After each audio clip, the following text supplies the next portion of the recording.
Quand on se lance dans la création d'un blog rentable, pour que ce blog devienne rentable, il vous faut des clients. Pour avoir des clients, il faut avoir des visiteurs qui viennent sur votre blog et que vous allez transformer par un moyen ou un autre en clients. Ils vont donc acheter vos divers produits, que ce soit des produits physiques ou que ce soit de la prestation de service ou que ce soit encore une formation en vidéo. Et donc, pour pouvoir avoir ces fameux clients, vous devez générer du trafic. Mais ce n'est pas parce que vous avez créé un blog que forcément vous allez avoir du trafic immédiatement. Ce qu'il est important de comprendre, c'est que pour que votre blog ait du trafic, pour qu'il ait des visiteurs que vous allez transformer en abonnés ou en prospects et par la suite transformer en clients, il vous faut du trafic. Il faut qu'il y ait des gens qui viennent sur votre blog et que ces personnes-là aient un intérêt à venir sur votre blog parce qu'elles vont y trouver quelque chose qu'elles cherchent. Et c'est grâce à cette visibilité que vous allez pouvoir générer du trafic et des ventes, etc., etc.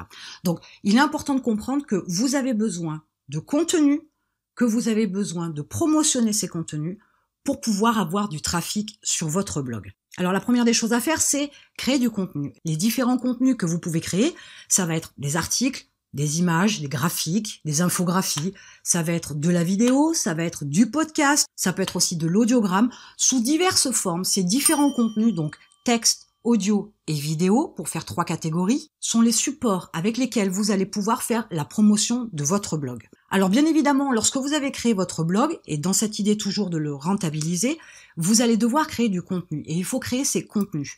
Pour avoir de la création de contenu de façon consistante, il faut vous mettre en place une routine. La routine, elle doit être toute simple, c'est d'y passer quelques minutes, ou peut-être même 1 heure, ou peut-être même plus si vous avez le temps, tous les jours, pour pouvoir créer quelque chose. Alors vous pourriez ensuite par la suite faire de la création de contenu en masse et faire par exemple tout ça en une seule journée, pourquoi pas, mais il faut que ce soit fait régulièrement. La création de contenu doit être faite constamment, constamment, constamment. Alors oui, au début, c'est vous qui allez faire la création des différents contenus, par la suite vous le déléguerez, mais au début c'est une tâche qui vous incombe de créer du contenu et du contenu en quantité, parce que c'est grâce à ça que vous allez pouvoir vous faire connaître, que vous allez pouvoir faire connaître votre blog.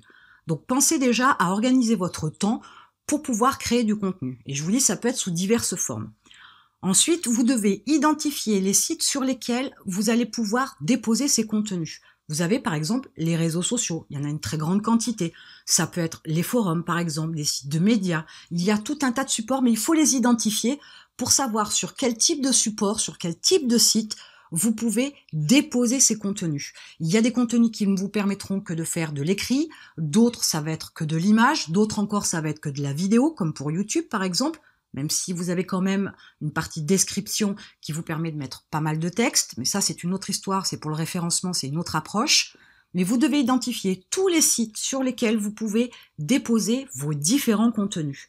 Et ces sites, bien évidemment, dans un second temps, il va falloir les vérifier, parce que sur ces sites-là, sur ces différentes plateformes, vous ne pourrez pas forcément déposer ce que vous voulez, certes, mais surtout, vous ne pourrez pas toucher votre cible. Vous ne pourrez même pas toucher votre audience.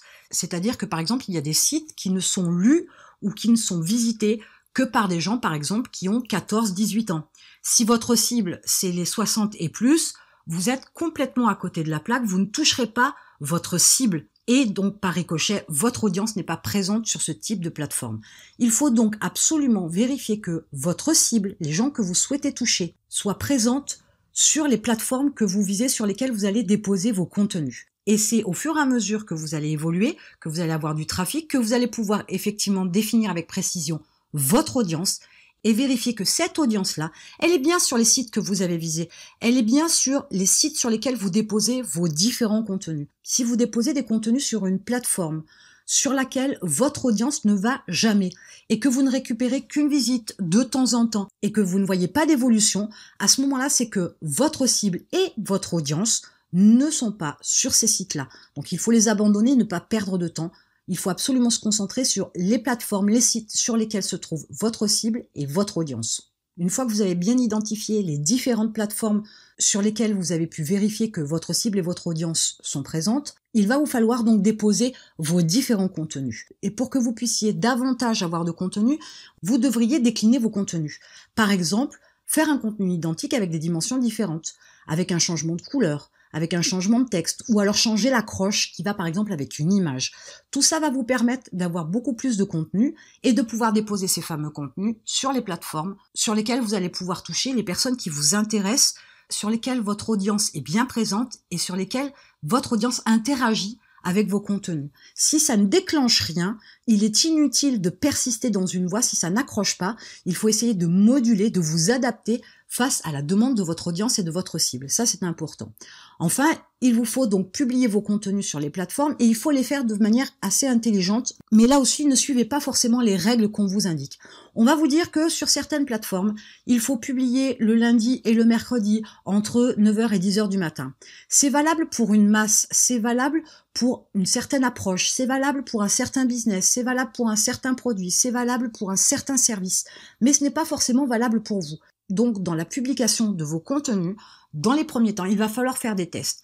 Basez-vous par exemple sur un mois, et ce serait bien de faire un peu plus qu'un mois, mais regardez déjà vos chiffres au bout d'un mois en ne publiant par exemple que le lundi matin entre 9h et 10h.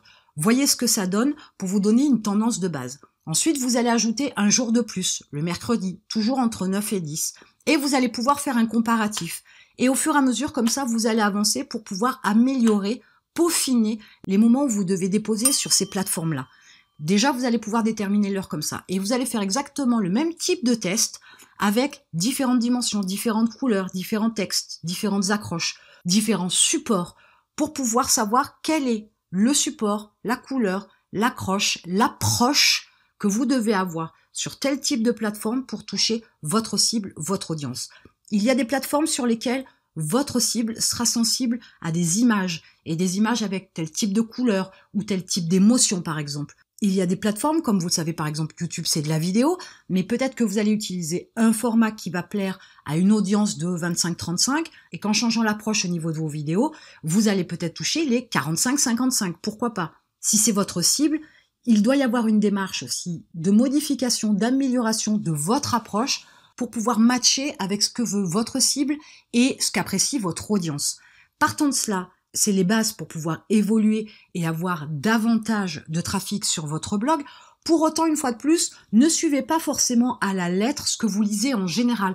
Quelquefois, en sortant de la route, en sortant de tout ce que tout le monde fait, vous allez pouvoir trouver une autre approche qui va faire la différence, qui va vous permettre de vous démarquer, qui va vous permettre d'attirer les personnes de manière différente, mais qui va vous permettre aussi d'avoir davantage de trafic. Et enfin, une chose sur laquelle j'insiste beaucoup, c'est que par le biais de ces contenus-là que vous avez créés, n'oubliez pas de les publier, republier et republier.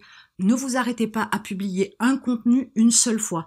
Pourquoi ? Parce qu'il va peut-être matcher ou pas, il va peut-être vous rapporter des visites ou pas, mais peut-être que à telle heure, il va pas faire son effet. Par contre, à une autre heure, plus tard dans la semaine, il va faire son effet. Donc, comme les gens ne sont pas non plus toute la journée, H24, sur la même plateforme, qu'ils naviguent entre les réseaux sociaux, les sites de médias, les forums, etc., et qu'ils ne sont pas non plus toute la journée sur Internet, vous allez pouvoir toucher aussi différentes personnes dans votre cible, dans votre audience, à différentes heures, différents jours. Tout le monde n'a pas les mêmes habitudes de fonctionnement. Tout le monde ne fonctionne pas de la même manière, même s'il y a une tendance générale qui se fait. Par exemple, les gens qui travaillent, bien évidemment, vous ne les toucherez pas entre 8h et midi et 14h et 18 ou 19h, par exemple, du lundi au vendredi. Mais ça, une fois de plus, ce sont des grandes lignes. Il y a beaucoup de personnes qui consultent Facebook, par exemple, pendant leurs heures de travail.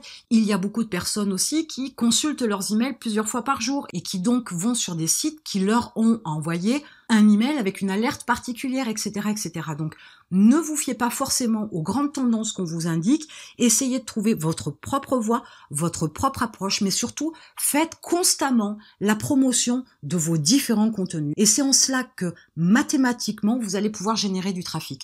Même si vous ne créez que 3-4 contenus dans une semaine, vous allez pouvoir les publier, les republier, les décliner et republier encore les déclinaisons et ainsi de suite. Votre contenu que vous avez créé aujourd'hui va vous servir dans une semaine, dans un mois, dans 6 mois, dans 12 mois. Donc vous avez toujours quelque chose à mettre en avant. Vous avez toujours quelque chose à mettre sous les yeux de votre audience.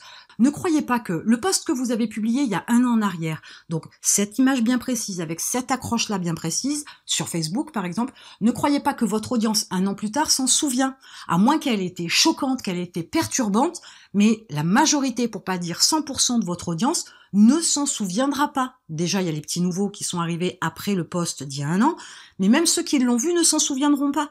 Donc n'hésitez pas à publier et republier vos contenus de manière à pouvoir toujours apporter autre chose, davantage, différemment, et pour pouvoir générer du trafic. Et c'est en cela que le contenu et la promotion de vos contenus sont un duo gagnant pour avoir du trafic sur votre blog. Si vous ne publiez rien sur les différentes plateformes, que vous avez une publication 1 fois par semaine ou 1 fois par mois, dans ce cas-là, vous ne pouvez pas avoir du trafic. Dans ce cas-là, vous n'aurez pas de visiteurs.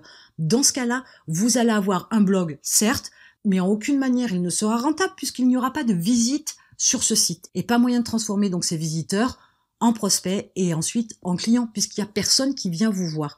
Et c'est là qu'il faut comprendre que quoi que vous fassiez, quelque business que vous puissiez mettre en place, vous n'êtes pas connu parce que vous ne vous montrez pas. Si vous ne vous montrez pas, c'est que vous ne faites pas de la promotion. Si vous ne faites pas de promotion, c'est que vous n'avez pas créé de contenu. Le schéma est très très simple. Tant que vous n'avez pas créé de contenu, que vous ne promotionnez pas ces contenus, vous n'aurez pas de visite, vous n'aurez pas de développement de votre business en ligne.